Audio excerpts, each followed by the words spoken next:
తిరుపతిలో సైబర్ నేరగాళ్ల చేతిలో ప్రజలు మోసపోతూనే ఉన్నారు. పోలీసులు ఎన్ని అవేర్నెస్ ప్రోగ్రామ్స్ తీసుకొని వచ్చినప్పటికీ ఈ యొక్క సైబర్ నేరగాళ్ల చేతిలో మాత్రం చదువుకున్నవారు, చదువుకున్నటువంటి వారు ప్రతి ఒక్కరు కూడా అధిక డబ్బుల కోసం ఆశపడి సైబర్ నేరగాళ్ల చేతిలో మోసపోయి లబోదిబోమంటున్నటువంటి పరిస్థితి తిరుపతిలో నెలకొందని చెప్పాలి. ముఖ్యంగా ఇటీవల కాలంలో ఏదైతే ఎంఆర్పల్లి పోలీస్ స్టేషన్లో ఈ యొక్క సైబర్ నేరగాళ్ల కేసులు అన్నది బాగా పెరిగిందని చెప్పాలి. ఒకసారి మనం చూడవచ్చు, ఎంఆర్పల్లి పోలీసు వారు ఒక అవగాహనకు కల్పించేలాగా ఈ యొక్క బ్యానర్ కూడా ఏర్పాటు చేయనటువంటి పరిస్థితి. ఏ రకంగా సైబర్ నేరగాళ్ళు మోసాలు చేస్తారన్నది చాలా స్పష్టంగా ఈ ప్రజలకంతా కూడా తెలిసే విధంగా ఈ యొక్క బ్యానర్ ఏర్పాటు చేశారు. ఒక్కసారి మనం తిరుపతి ఎంఆర్పల్లి పోలీస్ స్టేషన్లో ఉన్నటువంటి సిఐ చిన్నగోవింద్ గారు ఉన్నారు. ఒకసారి సార్తో మాట్లాడేటువంటి ప్రయత్నం చేద్దాం. సార్, ఏదైతే ఈ సైబర్ నేరగాళ్ళు అనేది ఇటీవల ఈ యొక్క కేసులు పెరుగుతూనే ఉన్నాయి. ఎంత అవేర్నెస్ మీరు తీసుకొచ్చినప్పటికీ ఇక నేరాల్లో మాత్రం ఈ యొక్క ప్రజలు బానిసలు అవుతూనే ఉన్నారనేది దీన్ని ఎలా చూడాలంటారు sir? Tirupati rural police station పరిధిలో ఈ సైబర్ క్రైమ్స్ అనేది కొంచెం ఎక్కువనే రిపోర్ట్ అవుతున్నాయి. మేము వాటి కోసం అని చెప్పేసి మా ఎస్పీ గారి యొక్క ఇన్స్ట్రక్షన్స్ మేరకు స్పెసిఫిక్ అవేర్నెస్ ప్రోగ్రామ్స్ కూడా మేము కండక్ట్ చేయడం జరిగింది.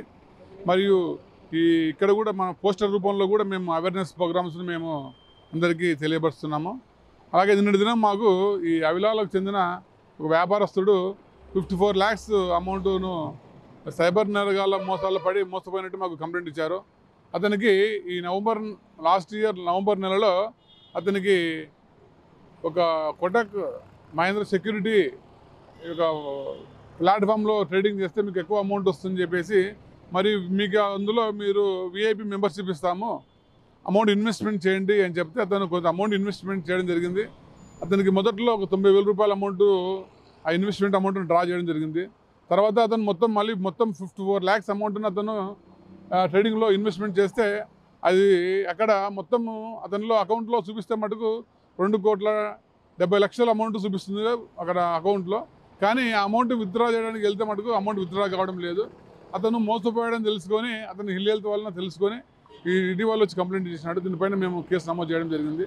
ఎక్కువ ఈ సాఫ్ట్వేర్ ఎంప్లాయీస్ మరియు ఈ రిటైర్డ్ ఉద్యోగస్తులు వీటి వాటిలో చాలా మటుకు మోసపోతున్నారు.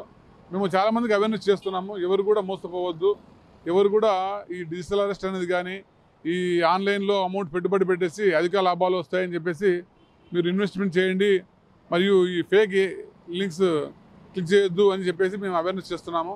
కాబట్టి దయచేసి ఎవరు కూడా ఈ డిజిటల్ అరెస్ట్ను నమ్మొద్దు, మరియు ఈ ఆన్లైన్లో ఇన్వెస్ట్మెంట్ చేయొద్దని మేము ప్రజలందరినీ కోరుతున్నామండి.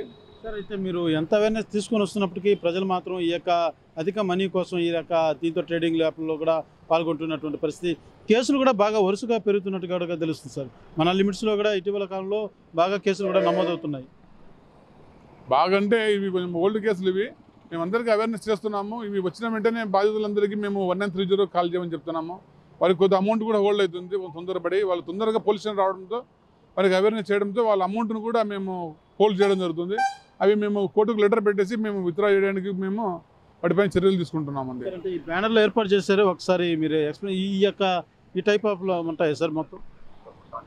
అంటే ఇక్కడ ఉన్నటువంటి అవే మొత్తం ఈ బ్యానర్లో ఉండే ఈ వీటిలోనే ఏదో ఒక దానికి వాళ్ళు బాధితులు అవుతున్నారండి. చూస్తున్నాం మొత్తానికి ఏదైతే ఈ యొక్క సైబర్ నేరగాల నుంచి ప్రజలంతా కూడా అప్రమత్తంగా ఉండాలని పూర్తిగా ఈ యొక్క మనం చూస్తున్న ఈ బ్యానర్ని ఏర్పాటు చేయడం జరిగింది. ఏదైతే ఈ బ్యానర్లో మనం చూసుకున్నట్టయితే ఏ రకంగా సైబర్ నేరగాలు మోసం చేస్తారన్నది చాలా స్పష్టంగా పోలీసు అధికారులు ప్రజలకు అవగాహన కలిగే విధంగా అయితే ఈ యొక్క బ్యానర్ కూడా ఏర్పాటు చేసినటువంటి పరిస్థితి. ఇటీవల కాలంలో తిరుపతిలో మాత్రం బాగా సైబర్ నేరగాల చేతిలో మోసపోయేటువంటి బాధితుల సంఖ్య పెరుగుతుందనే చెప్పాలి. అయితే పోలీసులు కావచ్చు, ఇటు ఎస్పీ కూడా ప్రత్యేక చర్యలు చేపట్టి ఈ రకంగా ఏదైతే బ్యానర్లు ఏర్పాటు చేసే దిశగా అయితే అధికారులకు ఆదేశించడంతో వాళ్ళు స్టేషన్ వద్ద మనం చూసిన ప్రజెంట్ ఎంఆర్పల్లి పోలీస్ స్టేషన్ వద్ద ఈ యొక్క బ్యానర్ కూడా ఏర్పాటు చేసినటువంటి పరిస్థితి. నిన్న తిరుపతిలో ఏదైతే ఎంఆర్పల్లి పోలీస్ స్టేషన్లో ఒక వ్యాపారస్తుడి దగ్గర 52 లక్షల పైగా సైబర్ నేరగాలు కాజేయడం జరిగింది.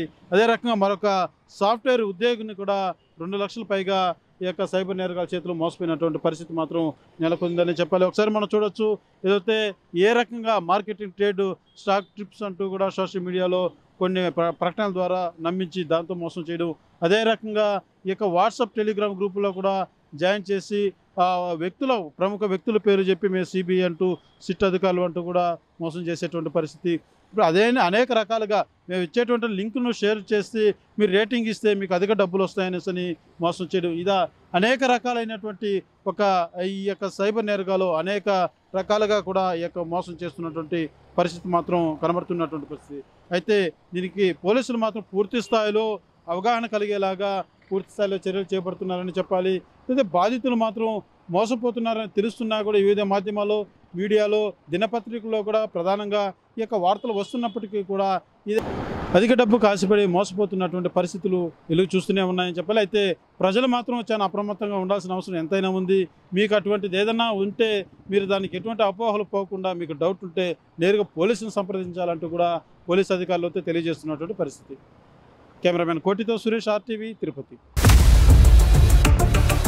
ఇండియా పాకిస్తాన్ తాజా అప్డేట్స్ కోసం డౌన్లోడ్ చేసుకోండి RTV లైవ్ యాప్.